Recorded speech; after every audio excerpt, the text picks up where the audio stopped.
ত্রয়োদশ জাতীয় সংসদ নির্বাচনকে ঘিরে নেত্রকোনাতেও বইছে নির্বাচনী হাওয়া। জেলার কেন্দুয়া ও আটপাড়া উপজেলার একটি পৌরসভা এবং 20টি ইউনিয়ন নিয়ে গঠিত নেত্রকোনা 3 আসন। এ আসনে মোট ভোটার সংখ্যা রয়েছে 4,20,686 জন। এর মধ্যে পুরুষ ভোটার 2,14,890 জন ও মহিলা ভোটার 2,08,757 জন এবং তৃতীয় লিঙ্গের ভোটার 9 জন।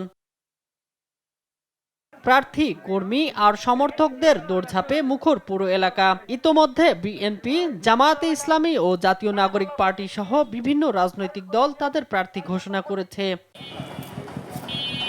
ভোটের দিন যত এগিয়ে আসছে ততই বাড়ছে প্রার্থীদের গণসংযোগ। ভোটারদের দাঁড়ে দাঁড়ে গিয়ে নানা প্রতিশ্রুতি দিচ্ছেন তারা। গত যে 4টা নির্বাচন হলো সেই নির্বাচনে মানুষ ভোট দিতে পারে নাই, যার কারণে প্রত্যেকের একটি আগ্রহ আছে, একটা উৎসাহ আছে। আমি কাজ করছি এবং সুন্দর একটি সহাবস্থানের মধ্য দিয়ে আমরা এগিয়ে যাচ্ছি। আমি ভিগো ওয়্যার গার্ড প্রয়োজন মতো বাঁকানো যায়, অধিক চাপেও ভাঙে না। ভিগো নির্বাচিত হতে পারলে আমি তাদের জন্য সর্বাধিক কল্যাণ নিশ্চিত করব ইনশাল্লাহ। আমি অনিয়ম দূর করব ইনশাল্লাহ এবং বিশৃঙ্খলা দূর করে জনগণের দ্বারগোড়া এগুলো পৌঁছে দেওয়ার চেষ্টা করব।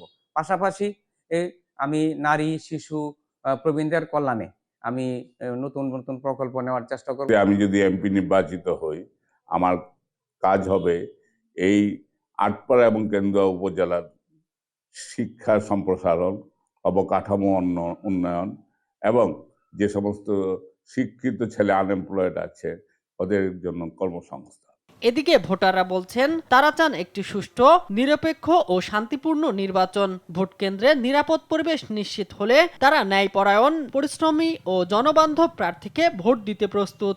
এলাকার মাদক মুক্ত করে, সন্ত্রাস মুক্ত করে এই ধরনের এমপি তো আমরা চাই। কাজ করে খাই আমরা, যে কোনো দরকার লাগলে যেভাবে আমরা তার লগে গিয়া কথা কইতাম পারি, তার সহজ হইতে আমরা পাই। কেউ নেতা ধরে আমরা না দেওয়ান লাগে, আমরা এর এমপি আমরা দরকার। জনগণের প্রতিনিধি এমন ভাবে হবে সব জায়গায় ওনাকে পাওয়া যায়। শামীম হোসেন, নিউজ ডেস্ক, দেশ টিভি।